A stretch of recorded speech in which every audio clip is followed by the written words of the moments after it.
but I will go ahead and share it. Like, just imagine there is a shop which is just next or near to the toilet. And imagine a person's emotional level or his thinking or his, at that point in time, his soch, so-called soch, you know, because he's going to the loo and there is a shop in front of him. And just imagine the situation, he comes out of the loo, very relaxed, and the way he looks at the shop. So these are the two different levels of emotions. Now we were talking about, are these emotions important? They're very important. Can we be analytical about that? Yes. The whole project done by Emirates is all about this, to understand the emotions of a person at a different place at the airport, so that they can define marketing strategy, or they can define a strategy so-called which will promote their business. So this is something which I wanted to share with you, that when we are talking about in today's world, analysis has gone so far with the computers around. Today you don't need a statistician. In my organization, I don't need a statistician to understand, you know, if we have anything related to process, and we are putting up a design of experiment on process, I don't need a statistician to do a design of experiment. I can very well do it on Minitab. And one more important part is, how many variables do you consider? If you have a very good lot of variables to consider, probably you can come up with a very good analytical solution. So again, human mind is also very important, that you need to understand various variables, put it on table, and then get into analysis. So that's the point where I'm taking it from him. Thank you so much. I won't take it more. We have one more speaker from the corner, and then Sudeep. Hello, my name is Sudeep. I am senior consultant analyst for Juno Management. I have very less experience, to say only 4 years of experience in this analytics. And first of all, after listening to the total discussion, the question went away, does the analytics matter? Not going into exactly where we are looking at these analytics. Actually, this analytics, again, as of my knowledge, it has two parts. One is application of sophisticated technological tools, which I call as very dangerous tools. Actually, you cannot use them like as usual. And another one is, as said, your emotions or your expressions or your intuitions into going into. So the discussion has been more general-like. It was something like we can apply analytics anywhere. There is no question like we cannot apply analytics anywhere. We cannot apply analytics to a Panda Dawala shops or some grocery roadsides. There are certain sectors only, and where these analytics matters, and there is a huge process behind it, and which combines your knowledge of that this thing. I share my example because I have worked in retail, telecom, and now I am practicing HR analytics. I never applied a single common tool in all these three. So I think the whole discussion was about the intuition, business logic kind of thing. They have forgotten the important part, that is the sophisticated technological tools. And I remind that this is a very dangerous tool, and to outgoing students or whatever, while you apply with a careful or with your intuitions or your plans. Apart from this, I think discussion was a very good, and it was a very encouraging way.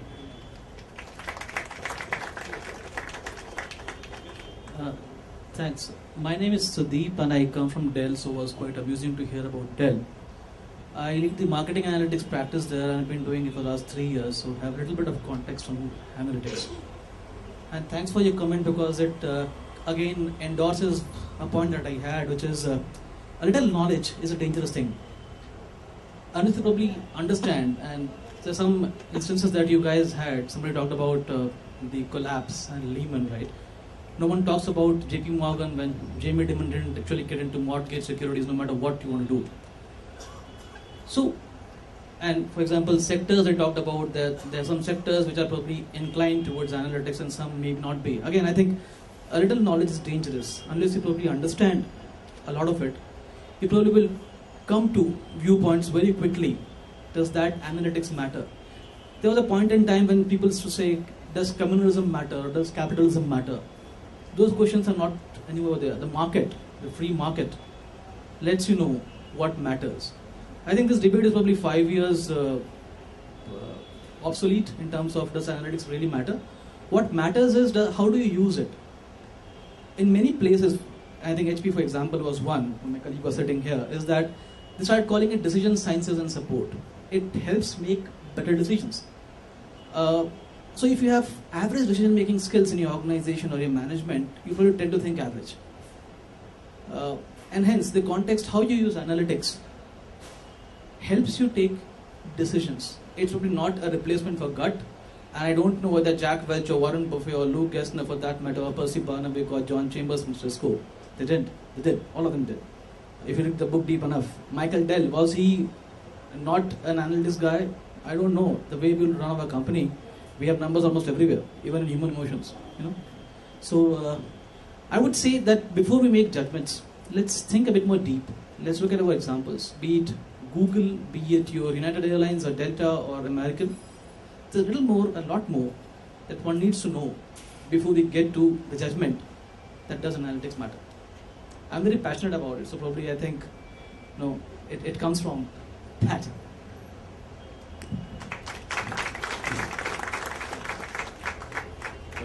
Good afternoon, everyone.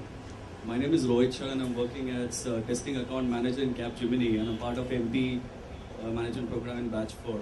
So let me start with a philosophical note here that life, everyone says, has to be seen holistically in a well-rounded way. What I'm trying to indicate out here is analytics, number crunching, data collection is good, but it has to be complemented subsequently with lot of things like our emotional quotient, our gut feeling, our experience. Let me take an example of a stock trade. I have been following very religiously CNBC, almost for about a year or two. Top traders like Rakesh Jhunjhunwala, and if you talk about some international investors like Warren Buffett and all that, they also come to a point wherein they say that, okay, we have analyzed the trend for last few years, that's how the pattern looks like, that's how the projection looks like, but at the end of the day, you'll inevitably hear them saying, no, but we have to eventually go with a gut feeling.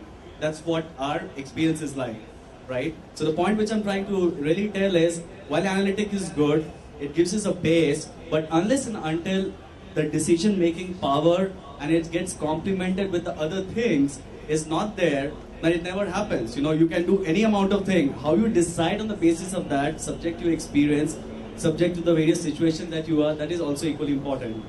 Let me take another example, just to reinforce it further. And one of the companies, I'd not like to name it, recently went for a CMI level 3. What we found out that when the things were done in an unanalytical way, that means when there was an organized chaos, there was much better productivity, there was much better improvement, delivers for a better quality, then we went for a CMI level 3. It was intended to bring the systems in order, make people more analytical, because obviously what you can't measure, you can't manage. But the end, what happened, that there was so much of chaos that the productivity and software quality went below that.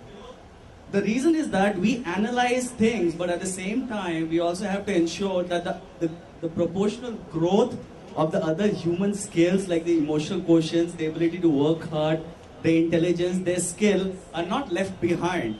Because you just can't, take decisions in silos. Okay, that I analyze and I will do the rest of things on my own. So we have to see the overall ecosystem and then say yes, whether analytics is going to help or not. Just by saying I have got numbers and that's how it looks like and it will succeed may not be the case.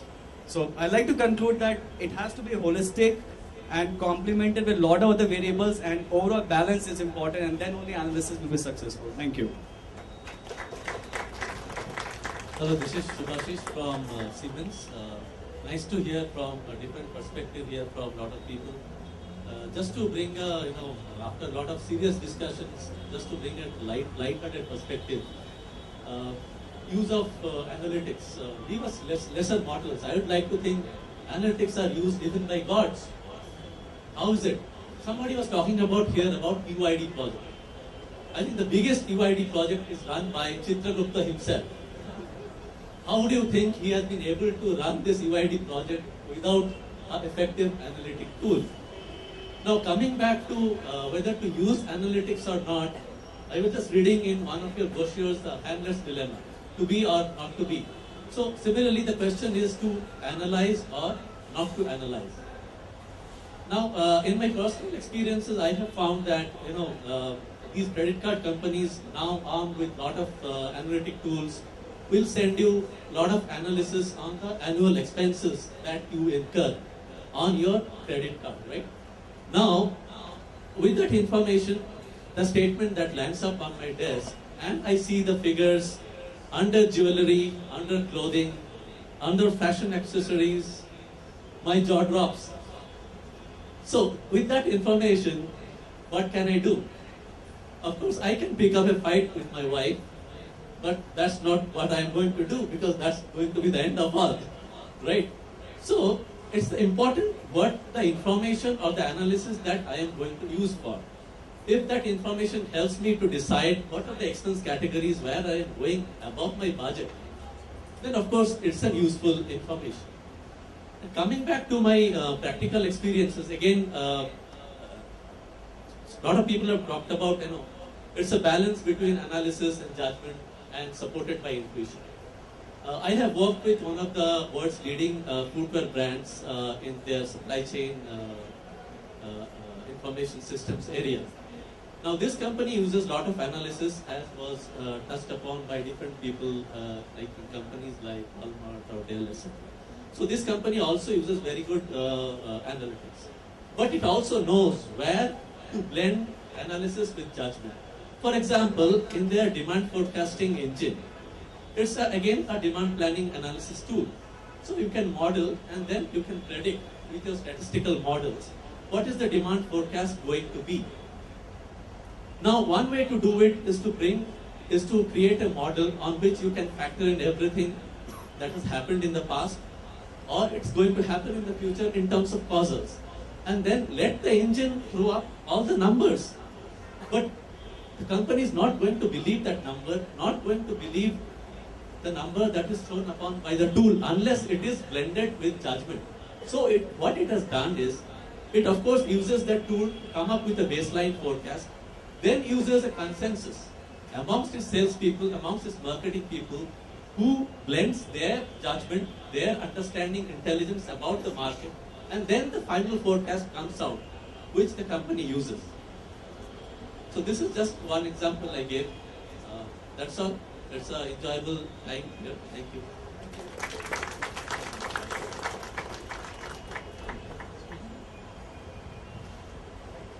Thank you so much. Do we have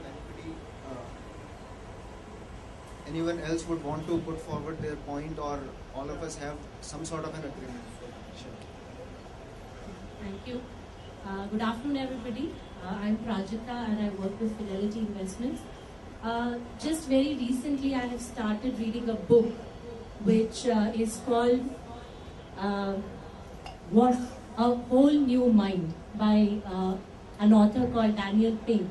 He has done a lot of research on how our mind operates.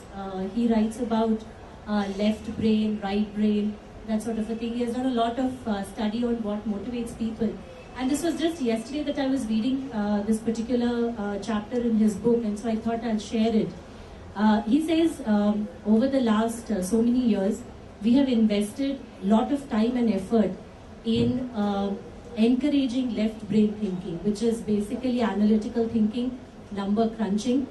And he says, today we are living in an era of abundance, and as abundance becomes very normal for us, like he talks about the concept where you go to malls and you have thousands of products to choose from, you have so many options and so on. So when he says that when we start